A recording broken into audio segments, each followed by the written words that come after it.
बिस्मिल्लाहिर्रहमानिर्रहीम। BKW voice के मुअज़्ज़िज़ नाज़रीन अस्सलाम वालेकुम। लड़की चोर और सिपाही नावल की ये दूसरी और आखिरी किस्त। अगर आपने पहली किस्त नहीं देखी, लिंक डिस्क्रिप्शन में मौजूद है। फायरिंग की आवाज़ सुनकर मेरे सफ़ेद पोशों को होश आया और वो चारों तरफ से लपकते हुए मौका पर पहुंच गए। जैसा कि बाद में मालूम हुआ, सब कुछ हमारी तवक्को के मुताबिक हुआ था। लंबा तड़ंगा शख्स द्वारका सिंह था और उसके साथ 5 आदमी थे। उन्होंने यकायक खुद को सफेद पोशों के घेरे में देखा तो मुकाबले पर तैयार हो गए। लेकिन उनकी बदकिस्मती ये थी कि उनका सरदार जख्मी होकर गिर चुका था और उनकी एक राइफल भी अंधेरे में कहीं गुम हो गई। फिर भी उन्होंने बड़ी बेखौफी से लाठियों और बुर्छियों से सफेद पोशों पर हमला किया। इस दौरान चौधरी के मुसल्ला कारिंदे भी मौका पर पहुंच गए। चंद मिनट दोनों तरफ से खूब लाठी चली। रिवॉल्वर 303 के 10-12 फायर भी हुए। फिर द्वारका के साथी गहरे धुएं और तारीकी से फायदा उठाकर भाग निकले। द्वारका जख्मी होने के बावजूद भागने की कोशिश कर रहा था, लेकिन ऐन उस वक्त जब वो आधा घोड़े पर सवार हो चुका था, मैंने उसे पीछे से आ दबोचा। उसने जोर मारकर खुद को छुड़ाना चाहा। मैंने उसे पूरी कुव्वत के साथ घोड़े से उठाकर जमीन पर पटक दिया। वो लड़ाई करने के मूड में था, लेकिन जब उसे मेरे हाथों में रिवाल्वर और आंखों में दरिंदगी नजर आई तो समझ गया कि इस कोशिश में जान जा सकती है। उसकी आंखों से चिंगारियां सी फूट रही थीं। निहायत नफरत के साथ उसने ज़मीन पर थूका और बेखौफी से मेरी तरफ देखने लगा। उसकी हालत किसी ऐसे दरिंदे की थी जो उसे आनन फानन जाल में जकड़ लिया गया। मौत के कुएं से उठने वाले शोले उसके बालों भरे चेहरे पर मुनाकिस हो रहे। द्वारका की मुश्कें कसने के बाद उसे उसी वक्त थाने पहुंचाया गया। उसका एक साथी मौका पर ही हलाक हो गया था, जबकि दूसरा जख्मी होकर गिरफ्तार हुआ। द्वारका की गिरफ्तारी की खबर आनन फानन पूरे इलाके में फैल गई। मेले में लगने वाली आग बुझाने के बाद पूरा गांव थाने के सामने जमा हो गया। ये लोग द्वारका और उसके मुर्दा साथी की एक झलक देखना चाहते थे। रात आखिरी पर हमने बड़ी मुश्किल से हुजूम को मुंतशिर किया और एक ट्रैक्टर ट्राली का इंतजाम करके द्वारका के जख्मी साथी को अस्पताल पहुंचाया। मोहनी अब होश में आ चुकी थी। थिएटर से बाहर द्वारका के एक साथी ने बंदूक का कुंदा सर पर मारकर बेहोश किया था। सर के पिछले हिस्से पर जरब आई थी, ताहम चोट खतरनाक नहीं थी।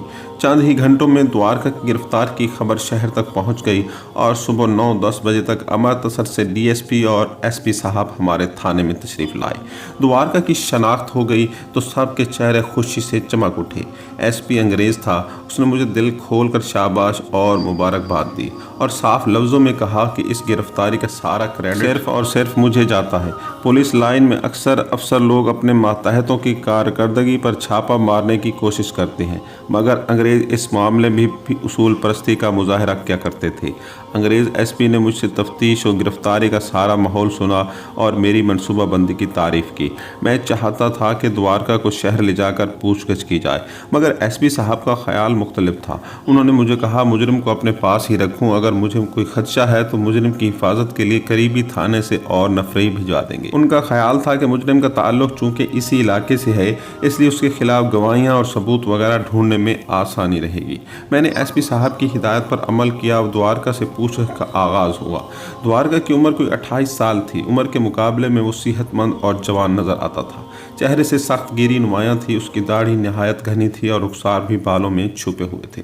मफरूद डाकुओं जैसी अक्कड़-फूं उसमें भी थी। अक्कड़-फूं मारपीट के बावजूद भी बरकरार रही। द्वारका सिंह का मंसूबा पूरी तरह खुल चुका था। वह मेले के 5वें रोज़ ही गाँव में पहुँच गया था। जाहिर है उसका इरादा मोहनी का अगवा करने का था। उस अगवा का प्रोग्राम उसने बड़ी होशियारी से बनाया था। उसे शक था कि थिएटर के अंदर चौधरी के आदमी मोहनी की हिफाजत के लिए मौजूद होंगे। उनकी मौजूदगी में अगवा की ये कोशिश नाकाम हो सकती थी, लिहाजा उनकी तवज्जो हटाने के लिए उसने ऐन मौके पर मौत के कुएं में आग लगवा दी। जब भगदड़ मची तो वो अपने बाकी साथियों के साथ मोहनी को ले उड़ा। बाद के वाक़यात आप जानते ही हैं। मेरी पहली गोली द्वारका सिंह का टुखना तोड़ती हुई निकल गई थी। जख्म गहरा था लेकिन तेजी से ठीक हो रहा था। गाँव का डॉक्टर हवालात में ही आकर उसकी पट्टी कर जाता था। द्वारका सिंह को इस जख्म की बिल्कुल परवाह नहीं थी। डॉक्टर पट्टी करने आता तो उसे गालियां देता, ज़बरदस्ती पट्टी भी कर दी जाती तो थोड़ी देर बाद उसे खोलकर फेंक देता।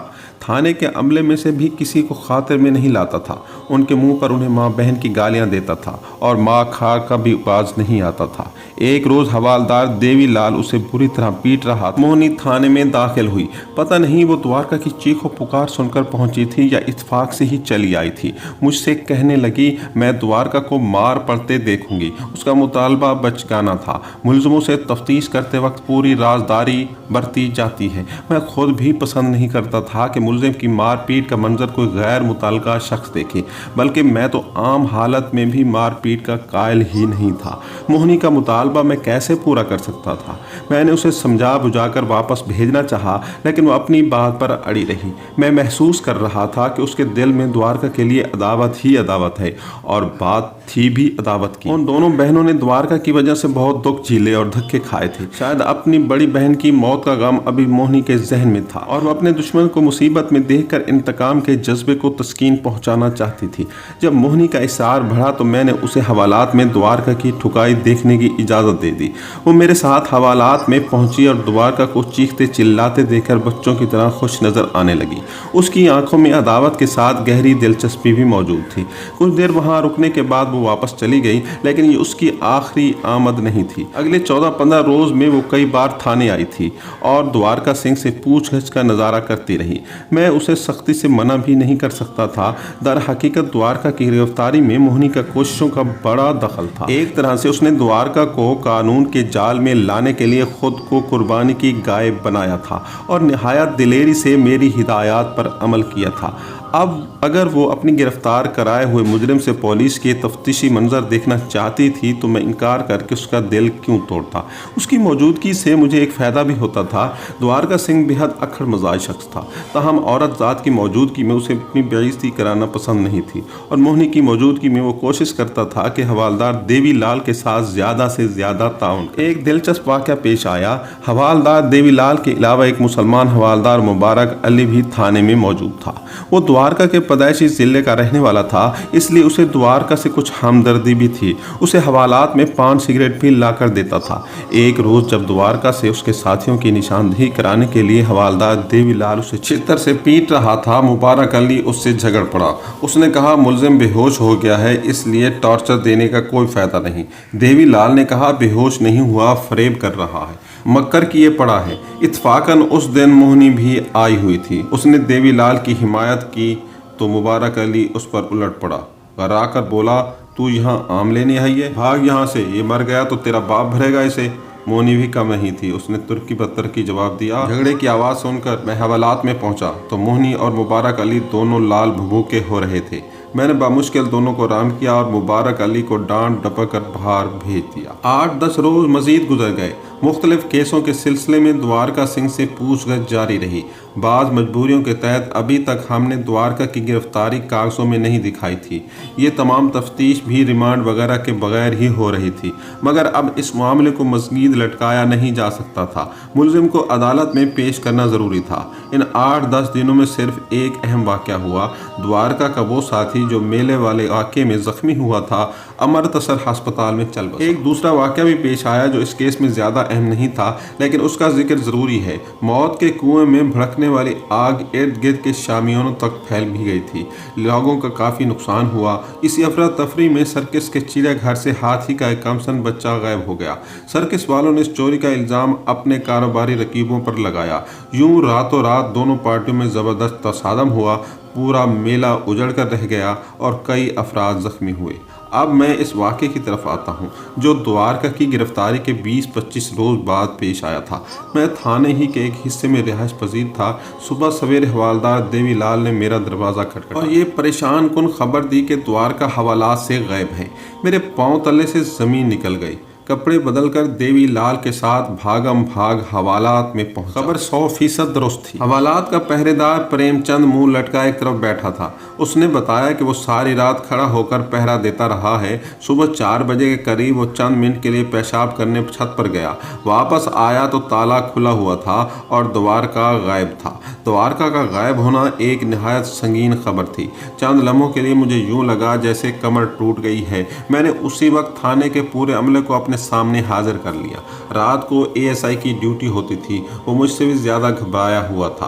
मैंने उससे पूछा 4-4:30 के दरमियान वो कहाँ था। उसने कहा, नवाज साहब मैं अपने कमरे में था। गर्मी ज़्यादा थी इसलिए खिड़कियाँ खोल रखी थी। दोनों कांस्टेबल भी बाहर बरामदे में बैठे थे। संतरी गेट पर था। समझ नहीं आती ये सब कुछ हुआ कैसे? मैंने पूछा, थाने में कोई बाहर का आदमी तो मौजूद नहीं था? उसने कहा नहीं, लेकिन फिर फौरन चौंक कर बोला, हाँ याद आया, थोड़ी देर पहले एक शख्स आया था, जीवनपुर का कोई काश्तकार था, कहता था मुखालिफ पार्टी मुझे कत्ल की धमकियां दे रही है, मेरी हिफाजत की जाए। मैंने उसे टरखा दिया। वो शख्स मुझे कुछ मशकूक सा लगता था किसी चक्कर में है। मैंने संतरी से पूछा तो उसने बताया कि उसने मज़कूरा शख्स को एएसआई के कमरे से निकलकर गेट से बाहर जाते देखा था। उसने गर्मी में भी चादर की बुक्कल मार रखी थी। एएसआई का कमरा गेट से नज़र नहीं आता था, इसलिए मुझे शक हुआ कि संतरी अपनी गफलत पर पर्दा डाल रहा है। बहरहाल अभी कुछ यकीन से नहीं कहा जा सकता था। ऐन मुमकिन था ये हवालात के पहरेदार और गेट कीपर की कोई मिली भगत हो। पैसा बड़ों का ईमान ख़राब कर देता है। ये लोग तो फिर 150 के मुलाजिम। सबसे अहम बात यह थी कि हवालात के ताले को तोड़ा नहीं गया था, बल्कि चाबी से खोला गया था। जैसा कि पहरेदार ने बताया, वो सिर्फ 3 मिनट के लिए छत पर गया था। इस मुख्तसर वक्फे में एक मजबूत ताले को उसकी सही चाबी लगाकर खोलना और फरार होना समझ में नहीं आता था। अचानक मेरा ध्यान मुबारक अली की तरफ चला गया। मैंने एएसआई से पूछा, मुबारक अली कहाँ है? वो बोला, मैंने उसे पिछले पहर गश्त पर भेजा था, अब बस आने वाला ही होगा। मुझे याद है कि मुबारक अली के दिल में मुलजिम के लिए एक नरम गोशा मौजूद था। कहीं ऐसा तो नहीं था कि ये काम मुबारक अली का हो या उसकी मिली भगत से किया गया हो। थोड़ी ही देर में मुबारक अली और एक कांस्टेबल घोड़ों पर सवार पहुंच गए। मैंने मुबारक अली से पूछगछ शुरू की तो वो कुछ घबरा गया। उसका सफाई पेश करने का अंदाज ऐसा था कि मुझे शक होने लगा। मैंने सोचा कि मुझे अपनी तमाम तवज्जो मुबारक अली पर मरकूज कर देनी चाहिए। मैं उसे लेकर एक अलहदा कमरे में चला गया। अगले चंद रोज मेरे लिए इंतहाई परेशान कुन और अजियतनाक थे। मेरे दोनों कंधों पर जैसे किसी ने 2 पहाड़ रख दिए थे। मेरी हिरासत से द्वारका सिंह का फरार होना कोई मामूली वाक़या नहीं था। मेरी सारी इज्जत खाक में मिल रही थी। वैसे डीएसपी और एसपी साहिबान जो 2 हफ्ते पहले मेरी तारीफों के पुल बांध रहे थे और शाबाश देते नहीं थकते थे, अब अफसरी का डंडा लेकर मेरे पीछे पड़े हुए थे। कैसे फरार हुआ, क्यों फरार हुआ, कैसे पकड़ा जाएगा, कब पकड़ा जाएगा, हर घड़ी ये सवाल तीरों की तरह मेरा दिल चीर रहे थे। और एक लिहाज से अफसरों का ये रवैया ठीक भी था। द्वारका सिंह जैसे मुजरिम किस्मत से हाथ आते हैं और उनका हाथ में आकर निकल जाना बदकिस्मती होता है, बल्कि बहुत सी बदकिस्मतियों का आगाज भी होता है। जैसे चीता शिकारी के वार से जानबर होकर और खतरनाक हो जाता है, ऐसे ही डाकू हजरात जेल तोड़कर और नडर हो जाते हैं। उन दिनों मुझे खाने पीने का होश था ना आराम का। इर्द गिर्द के देहात में दिन रात द्वारका को ढूंढ रहा था। जहां किसी मुखबर ने थोड़ा सा भी सुराग बताया, घोड़ी पकड़ी और पहुंच गया। अपने थाने में से मेरा शक 2 अफराद पर था, यानी हवालात का पहरेदार और हवालदार मुबारक अली। तीसरा शख्स जीवनपुर गांव का था। ये वही शख्स था जो वकूए से कुछ देर पहले साइल बनकर थाने में आया था। एक रोज रात को देर तक नींद न आई। मैं नहा धोकर सुबह सवेरे थाने पहुंच गया। ड्यूटी तब्दील हो चुकी थी, मगर सुबह वाला अमला अभी हाजिर बाश नहीं हुआ था। मैं जूं ही कमरे में बैठकर द्वारका के बारे में सोच के घोड़े दौड़ाने लगा, अचानक एक मुखबर भागता हुआ अंदर दाखिल हुआ। उसने मुझे बताया कि चौधरी शाह मुराद के खेतों में एक आदमी पड़ा सो रहा है। हुलिये से शक होता है कि वो द्वारका के साथियों में से है। द्वारका का साथी और हमारे गांव में जहन नहीं मान रहा था, मगर मुलजिम की तलाश में मारा फिरने पर एक ऐसा वक्त भी आता है कि जब वो मामूली शक पर भी कार्रवाई करने पर मजबूर हो जाता है। मेरा हाल भी कुछ ऐसा ही हो रहा था। मैंने उसी वक्त सर्विस रिवॉल्वर लिया और मुखबर के साथ चल पड़ा। गांव से निकलकर हम खेतों में पहुंचे। सूरज अभी तलू नहीं हुआ था। हल्के से कोहरे और तारीकी ने खेतों के एक रंग मध्यम कर रखे थे। हम पगडंडियों पर चलते उस जगह पर पहुंच गए जहां चंद हफ्ते पहले एक शानदार मेला शुरू हुआ था। अब ये जगह वीरान पड़ी थी। कहीं कहीं भट्टियों की कुछ ईंटें बिखरी हुई थीं और मिट्टी के टूटे फूटे चबूतरे नजर आ रहे थे। एक जानिब कोयले और लकड़ी के अर्ध जले शतीरों का बहुत बड़ा ढेर था। जमीन से उसकी ऊंचाई करीबन 15 फीट थी। यही वो मौत का कुआं था जिसमें चंद हफ्ते पहले मोटरसाइकिलें चलती थीं और लोग जिसके चबूतरे पर खड़े होकर तालियां बजाते थे। अब वहां कुछ नहीं था, सिर्फ एक शख्स के पांव नजर आ रहे थे। ये शख्स 2 शतीरों पर बन जाने वाले कुदरती साहिबान के नीचे सोया हुआ। गालबन वो कहीं से बहुत थका हुआ आया था और इस जगह को महफूज जानकर लेट गया। उजाला होने के बावजूद अभी ये नींद टूटी नहीं थी। मैं मलबे के अंदर एहतियात से कदम रखता हुआ चंद गज आगे गया और उस शख्स के सिरहाने खड़ा होकर गौर से उसे देखने लगा। वो शक्ल से मामूली चोर उचक्का लगता था। अचानक मुझे एक घबराहट सी सुनाई दी। यूं लगा जैसे सोए हुए शख्स के हलक से निकली है, लेकिन ये कुछ अंदर से आ रही थी। मलबे की गहरी तारीकी में जरूर कुछ था। मेरा हाथ खुद ब खुद रिवॉल्वर तक पहुंचा, लेकिन इससे पहले कि मैं उसे होलिस्टर से खींचता यकायक तेज आहटें सुनाई दी और फिर खूनखार शक्लों वाले 2 कद आमद कुत्ते मुझ पर झपटे। ये हमला इतना अचानक था कि मैं पुष्ट के बल आध जली लकड़ियों पर गिरा।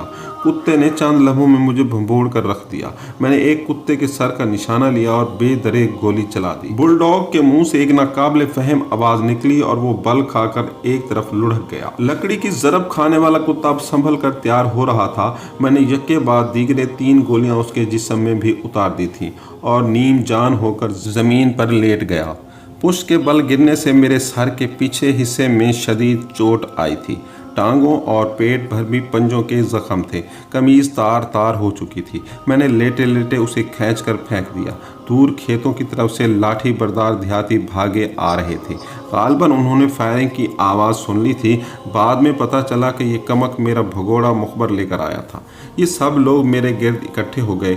मैं अब उठकर लकड़ियों के सहारे बैठ चुका था। लोग कभी मेरी तरफ और कभी मुर्दा कुत्तों की तरफ देख रहे थे। यकायक मजमे में मेरी निगाह मोहनी पर पड़ी। वो बड़ी अजीब नज़रों से मेरी तरफ देख रही थी। उसकी आंखों में हैरत और बेयकीनी यकजा हो गई थी। उसकी निगाह मेरे सीने पर थी। दफातन सारी बात मेरी समझ में आ गई और उसके साथ ही जिस्म में सनसनी की लहर दौड़ गई।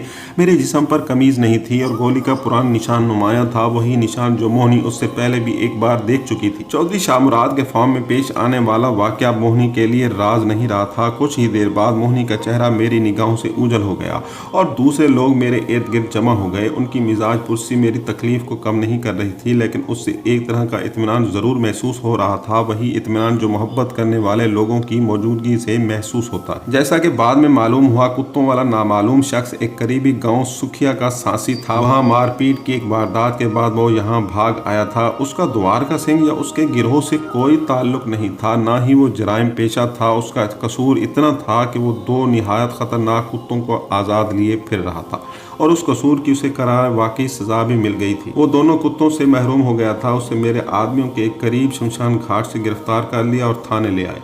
उस पर केस बन सकता था, लेकिन मैंने पूछगछ के बाद उसे माफ़ कर दिया। मेरे जिस्म के कई हिस्से पट्टियों में जकड़े हुए थे। बहरहाल मैं चलने फिरने के काबिल था और कोई जख्म भी ऐसा नहीं था कि मुझे बिस्तर पर लेटना पड़ता। वो एक बहुत बड़ी सुहानी रात थी। 8 पहर की मुसलसल बारिश के बाद मतला साफ था और मौसम खुशगवार ठंडी हवा चल रही थी। कई हफ्तों की सख्त गर्मी के बाद मौसम की ये करवट अच्छी लग रही थी। मैंने दर्द कम करने के लिए एस्प्रिन की 2 गोलियां निगली और कुर्सी की पुश से टेक लगाकर नीम दराज हो गया। उस वक्त आहट हुई और संतरी ने आकर इतला दी कि बीबी मोहनी आपसे मिलना चाहती हैं। मैं मोहनी की इस वक्त आमद पर हैरान हुआ। ताहम मैंने उसे अंदर बुला लिया। वो व्हील की कढ़ाईदार कमीज और शलवार में मलबूस थी। जोड़े में मोतिये के फूल लगाए हुए थे। लगता था कहीं जाने के लिए तैयार होकर आई है। उसने मेरी तरफ अजीब नज़रों से देखा, फिर बोली, सेब जी, आपको मुझसे छुपाने की क्या ज़रूरत थी? आपने नेकी का काम किया था, कोई बुराई तो नहीं की थी। मैंने सवालिया नज़रों से उसकी तरफ देखा। उसने मेरा दिया हुआ कुर्ता चादर की ओट से निकाला और मेरी मेज़ पर रख दिया। बहुत बहुत शुक्रिया जी, उसने अजीब मासूमियत से कहा। उस फिक्रे में वो सारे जज्बे मौजूद थे जो अपनी इज्जत बचाने वाले के लिए एक लड़की के दिल में मौजूद हो सकते हैं। एहसानमंदी और शुक्रिया के इजहार के लिए 2 घंटे भी बोलती रहती तो मुझे इस फिक्रे से ज़्यादा मुतासिर न कर सकती। मैंने इखलाकन कहा, मोहनी, इसमें शुक्रिया वाली कौन सी बात है? मैं सरकार की तरफ से मुहाफिज बनाया गया हूँ तुम लोगों का। उसने जैसे मेरी बात सुनी ही नहीं, खोए हुए से लहजे में बोली, थानेदार साहब, दीवार का सूंघ को पकड़ोगे? मोहनी के इस ड्रामाई जुमले ने मुझे शिश्तर कर दिया। मैंने बेपनाह हैरत से कहा, क्या कह रही हो मोहनी? द्वारका सिंह के बारे में तुझे क्या पता? वो बोली, साहब जी, मैं सब कुछ बता दूंगी। इस वक्त जल्दी करो, अगर उसे पकड़ना है तो मेरे साथ आओ। मुझे कुछ समझ नहीं आ रही थी और ना ही मोहनी कुछ बताना चाहती थी। मुझे उसकी जहनी हालत पर शक हो रहा था, मगर उसके साथ जाने के सिवा चारा भी नहीं था। मैंने 2 हेड कांस्टेबल साथ लिए और मोहनी के साथ रवाना हो गया। मैंने पूछा, कहाँ जाना है? वो बोली, नज़दीक ही। वो हमें गांव से बाहर ले गई और पगडंडियों पर चलती हुई 4-5 फरलांग आगे आ गई। मेरे बार बार पूछने पर उसने बताया कि द्वारका सिंह आज फिरदौसी के मज़ार के पिछवाड़े बेले में किससे मिलने आएगा। उसकी ये बात मुझे बुरी तरह चौंका गई। कहीं ऐसा तो नहीं द्वारका सिंह मोहिनी से मिलने आ रहा हो। इससे पहले कि मैं किसी नतीजे पर पहुंचता हम फिरदौसी के मज़ार पर पहुंच चुके थे। मज़ार के पीछे दरख्तों के घने झुंड थे। मोहिनी ने मुझे कहा कि मैं अपने आदमियों को मज़ार के पास ही छुपा दूं। मैंने उसकी हिदायत पर अमल किया। वो मुझे साथ लेकर घने दरख्तों में घुस गई। चारों तरफ हू का आलम तारी था। बस कभी कभार हवा शाखों से अटकेलियां कर जाती थी। मोहिनी अब बड़ी एहतियात से दबे पांव आगे बढ़ रही थी। उसने शलवार दोनों तरफ से चुटकियों में पकड़कर ऊपर उठा रखी थी। उसकी सफ़ेद नंगी पिंडलियां मध्यम चांदनी में चमक रही थी। मोहिनी का मोहतात अंदाज देखते हुए मेरा दिल भी रिवॉल्वर निकालने को चाह रहा। एकाएकी मोहिनी ठटक गई। मैंने उसके अकब से उसकी नज़र का ताक़ुब किया और दिल उछलकर बेकाबू हो गया। चंद गज आगे कीकर के दरख्त तले एक सानी खड़ी थी। उसके पास एक लंबा तड़ंगा शख्स दरख्त से टेक लगाए खड़ा था। उसकी डी डोल से मैं पहचान गया वो द्वारका सिंह ही था। मोहिनी ने मुड़कर मैनीखेज नज़रों से मेरी तरफ देखा। मैंने इस बात में सर हिलाया और बड़ी एहतियात से दरख्तों का चक्कर काटकर द्वारका सिंह के पहलू में पहुंच गया। वो अपने हाल में मस्त था और कोई दोहा गुनगुना रहा था। उसका हथियार एक देसी बंदूक थी जो दरख्त की जड़ में पड़ी हुई थी। मैं जानता था द्वारका के बंदूक संभालते संभालते मेरा रिवॉल्वर उसकी कनपट्टी पर पहुंच जाएगा। और फिर मैंने ऐसा ही किया। लपक कर मैं द्वारका के सामने आया। उसने हैरत से मुझे देखा, फिर बेइख्तियार अपनी बंदूक की तरफ बढ़ा। मैंने एक कदम बढ़ाकर उसकी बंदूक को ठोकर मारी। वो बरसाती पानी के एक छोटे से गड्ढे में जा गिरी। द्वारका सटपटाकर मेरी तरफ मुड़ा तो 38 बोर रिवॉल्वर की नाल उसकी पिशानी की तरफ उठी हुई थी। वो नाच कर रह गया। बस द्वारका सिंह, मैंने बेरहम लहजे में कहा, आगे बढ़े तो खोपड़ी उड़ा दूंगा। वो मेरे बाजू पहले भी आजमा चुका था जब मैंने मेले में उसे घोड़े से उठाकर जमीन पर पटक दिया था। मेरे रिवॉल्वर की गोली भी उसने खाई हुई थी, लिहाजा वो अपनी जगह बुत बना रह गया। फिर उसकी निगाह दरख्तों की तरफ उठी और जैसे जम कर रह गई। मैंने सर घुमाए बगैर नजर फेरी। द्वारका की निगाहों का मरकज मोहिनी थी। वो भी यकटक द्वारका को देख रही थी। उसकी आंखों में आंसू मध्यम चांदनी में कीमती मोतियों की तरह चमक रहे थे। मैं अब इतना भी अनजान नहीं था। मैं इन आंसुओं का मतलब समझ रहा था, बल्कि पूरी सूरत हाल मेरी नजरों के सामने थी। मैं सोच रहा था ये औरत भी क्या चीज है। इसके दिल की गहराई को कोई नहीं जान सका और शायद कभी न जान सके। वो क्या सोचती है और किस तरह सोचती है सिर्फ उसी को मालूम होता है। जरूरी नहीं कि वो जिससे नफरत करती हो, जिसके खून की प्यासी हो, उसके लिए दिल में भी ऐसे ही जज्बात रखती हो, या जिसके साथ हंसती बोलती हो, जिससे मोहब्बत जताती हो और जिसे जिंदगी का साथी बनाने पर आमादा हो जाए, उससे वाकई मोहब्बत करती हो। हम सबका ख्याल था कि मोहिनी द्वारका से शदीद नफरत करती है और उसका तमाशा देखने के लिए थाने आती है, और शायद शुरू में वो इसलिए आती थी, लेकिन कब और किस घड़ी उसके दिल का मौसम बदल गया हमें हरगिज़ मालूम नहीं हुआ था। वो अपने आशिक से मोहब्बत करने लगी थी, खुद भी उसके रंग में रंग गई थी। नफरत के बीज से मोहब्बत का पौधा फूट निकला। बकौल शायर, दिल की बस्ती अजीब बस्ती है, टूटने वाले को तरसती है। अब ये बात भी यकीनी थी कि द्वारका को हवालात से भगाने वाली मोहिनी ही थी। जैसा कि बाद की तफ्तीश से पता चला, उस रोज अलग सुबह मोहिनी खेतों में जाने के लिए निकली थी। थाने के करीब से गुजरते हुए उसने खिड़की से अंदर झांक कर देखा। हवालात का पहरेदार सतून से टेक लगाए खराटे ले रहा था। वो कई दिनों से ऐसे ही मौके की तलाश में थी। वो चक्कर काटकर थाने की अकबी दीवार से अंदर दाखिल और एएसआई की निगाह बचाती हुई हवालात की तरफ चली गई। पहरेदार से उसकी थोड़ी सी बेतकल्लुफी भी थी। इस बेतकल्लुफी का फायदा उठाते हुए उसने उसकी जेब में हाथ डाल दिया। ताले की चाबी उसी जेब में मौजूद थी। सोए हुए पहरेदार को पता भी नहीं चला और मोहिनी ने चाबी निकालकर बेआवाज ताला खोल दिया। वो मोहिनी जिसे सिर्फ शोखियां करना आती थी और जिसकी बातों पर सारा थाना हंसता था, जब मोहब्बत में गिरफ्तार होकर संजीदा हुई तो कितना खतरनाक काम कर गुजरी। उसने चंद ही लम्हों में द्वारका सिंह जैसे खतरनाक मुजरिम को कानून की गिरफ्त से निकालकर आज़ाद फिजा में पहुंचा दिया था। लेकिन बात फिर वहीं आती है, औरत का दिल एक गोरख धंधा है, कब क्या हो जाए किसी को क्या मालूम। उस मोहिनी ने आज द्वारका सिंह को गिरफ्तार करा दिया था। क्यों? इसका जवाब मुझे अच्छी तरह मालूम था। उसके दिल का मौसम आज एक बार फिर बदल गया था। आज उसके दिल में मेरे नाम की हवा चल रही थी, मैं जिसने उसकी इज्जत बचाई थी और कभी उस पर एहसान नहीं जताया था, वो एहसान के इस बोझ तले दबी जा रही थी। उसे मालूम था कि मेरी परेशानियों की असल वजह क्या है और ये वजह उसकी पैदा की हुई थी। आज उसने अपने महबूब को गिरफ्तार करा के मेरी परेशानियां ख़त्म कर दी थी और वो एहसान उतार दिया था जो ज़िंदगी भर के लिए उसके ज़मीर को बेकरार रख सकता था। मैं देर तक मोहिनी और द्वारका सिंह को देखता रहा। मोहिनी आंसू बहा रही थी और द्वारका हारे हुए ज्वारी की तरह खामोश खड़ा था। शायद दिल ही दिल में मोहिनी से शिकवे कर रहा था। उन दोनों के दरमियान अब जुदाई की अब्दी दीवार हायल होने वाली थी। अब उनके बिछड़े हुए हाथों को कभी नहीं मिलना था। अब उनके तरसे हुए जिस्मों को हमेशा एक दूसरे से दूर रहना था। मोहब्बत का तेज रफ्तार सफर गिरफ्तारी के इस मोड़ पर अचानक खत्म हो गया था। मोहिनी की हिचकियां लेती हुई आवाज फिजा में उभरी, सैफ जी अपने मुजरिम को गिरफ्तार कर लो, पर मेरी खातिर इसे ज़्यादा ना मारना। ये खुद नहीं भागा था, इसे मैंने भगाया था। इसके भागने की सज़ा मुझे मिलनी चाहिए। मैं इन दोनों को देख रहा था और जहन तेज़ी से किसी फैसले पर पहुंचने की कोशिश कर रहा था। उस घड़ी सब कुछ मेरे बस में था। मैं द्वारका सिंह को गिरफ्तार भी कर सकता था और उसे छोड़ भी सकता था और उसी जगह गोली भी मार सकता था। ना जाने क्यों मेरा जहन कह रहा था कि द्वारका सिंह बहुत बदल चुका है और अगर उसे मोहिनी मिल जाए तो उसकी ज़िंदगी का रुख तब्दील हो सकता है। उसका एक सबूत ये भी था कि पिछले 6 महीनों से उसने कोई वारदात नहीं की थी और पिछले 2 सालों से उसका नाम बहुत कम सुना गया था। लेकिन अगर मैं उसे छोड़ देता तो ये कानून और इंसाफ से बहुत ज़्यादती होती। दूसरी तरफ मोहिनी की हिचकियाँ मेरा दिल हिला रही थी। एक लम्हे के लिए मैंने सोचा काश मैं कानून का मुहाफिज न होता, एक आम सा शख्स होता और द्वारका सिंह से नेक चलनी का वादा लेकर उसे आज़ाद कर देता। उससे कहता मोहिनी को ले जाओ और अपनी इस सांडनी पर बैठकर जुर्म और सज़ा की दुनिया से बहुत दूर निकल जाओ। मगर ये सब कुछ करना मेरे बस में नहीं था। मैंने 2 हवाई फायर किए। चंद ही लम्हों में राइफल बरदार कांस्टेबल भागते हुए मौका पर पहुंच गए। उन्होंने द्वारका सिंह को हथकड़ियां लगा दी। मोहिनी ने अलविदाई नज़रों से उसकी तरफ देखा और हिचकियां लेती हुई गांव की तरफ भाग गई। कोई 1 महीने बाद की बात है। द्वारका सिंह जेल में पहुंच चुका था। उसका चालान मुकम्मल होकर सेशन में चला गया था और केस की समाअत शुरू होने वाली थी। एक रोज़ मैं शाम के वक्त खेतों से गुजरता हुआ फिरदौसी के मज़ार की तरफ गया।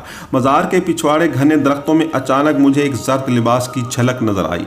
मैंने आगे जाकर देखा वो मोहिनी थी। एक कीकर से टेक लगाए वो खामोश खड़ी थी। उसकी नज़रें शहर की तरफ थीं, जैसे दूर किसी का रास्ता देख रही हो। मैं उसका चेहरा देखकर हैरान हो गया। वो बहुत ही कमज़ोर नज़र आ रही थी। चेहरा लिबास ही की तरह जर्द हो रहा था और शोख आंखों में वीरानियों ने डेले डाल रखे थे। मुझे देखकर वो बुरी तरह चौंकी, फिर रुख मोड़कर तेज कदमों से गांव की तरफ चल दी। मोहिनी, मैंने तोहमाना लहजे में आवाज़ देकर उसे रोका। वो ज़रा सहम कर रुक गई। मैं उसके सामने पहुंचा तो वो उल्टे हाथों से अपने आंसू पूछ रही थी। मैंने कहा, मोहिनी, मुझे मालूम है तुझे द्वारका की गिरफ्तारी का दुख है। शायद तू मुझसे भी नाराज़ है, लेकिन मैं तेरे लिए इतना बुरा साबित नहीं हुआ जितना तू समझती है। द्वारका एक डकैत था, फिर भी मैंने उसके लिए वो सब कुछ किया जो कर सकता था। मोहिनी ने पलकें उठाकर मेरी तरफ देखा। मैंने कहा, हाँ मोहिनी, मैंने अपनी तरफ से पूरी कोशिश की है। मुझे उम्मीद है द्वारका को फांसी नहीं होगी और अगर उसे अच्छे वकील मिल गए तो हो सकता है कैद भी ज्यादा ना हो। तू 8-10 साल उसका इंतजार कर सकती है ना? बोल, कर सकती है ना? मोहिनी ने पलकें झुका ली। 2 आंसू उसके नौखेज रुखसारों पर फिसले और पंजाब की शर्मा वाली बावफा मट्टी में जज्ब हो गए। मोहिनी के तासुरात ने खामोशी की ज़बान में पुकार कर कहा, सैफ जी, मैंने इससे प्यार किया है। मैं ज़िंदगी भर उसका इंतज़ार कर सकती हूँ। मैंने फिर पूछा, बोल, इंतज़ार कर सकती है ना? वो मासूमियत से बोली, लेकिन सैफ जी, चौधरी साहब तो कहते हैं वो मेरी बरादरी का कोई अच्छा सा लड़का देकर इसी साल मेरा ब्याह कर देंगे। मैंने देखा उसकी नाक की खूबसूरत नथ जैसे अनजाने खौफ से लरज रही थी। यही लर्जिश उसकी रस भरी आवाज में भी थी। मीठे गीत सुनाने वाली आवाज आज रोती हुई महसूस होती थी। मैंने पूरे यकीन और एतमाद के साथ कहा, मोहिनी ये मामला तुम मुझ पर छोड़ दो, मैं चौधरी मुराद से बात कर लूँगा। वो कभी तुझे शादी पर मजबूर नहीं करेगा और जब तक तू अपनी मर्जी से ब्याह नहीं कर लेती तुझे हवेली से भी नहीं निकालेगा। मोहिनी नज़र भरकर मेरी तरफ देखा, उसके आंसुओं में एहसानमंदी की झलक भी थी। शायद वो कुछ कहना चाहती थी लेकिन उसे अल्फाज नहीं सूझ रहे थे। फिर अचानक उसने रुख फेरा और किसी कमसन बच्ची की तरह दरख्तों में भागती चली गई। मुअज़्ज़िज़ ख़वातीन व हज़रात, लड़की चोर और सिपाही नावल का इख्तिताम हुआ है। उम्मीद है आपको ये नावल बहुत पसंद आया होगा। अगर अभी तक आपने हमारे चैनल को सब्सक्राइब नहीं किया तो प्लीज़ सब्सक्राइब कर लें, इस वीडियो को लाइक कर दें और अपने दोस्तों को शेयर कर दें। मिलते हैं एक नई सबक आमोज़ कहानी के साथ, उस वक्त तक के लिए अल्लाह हाफ़िज़।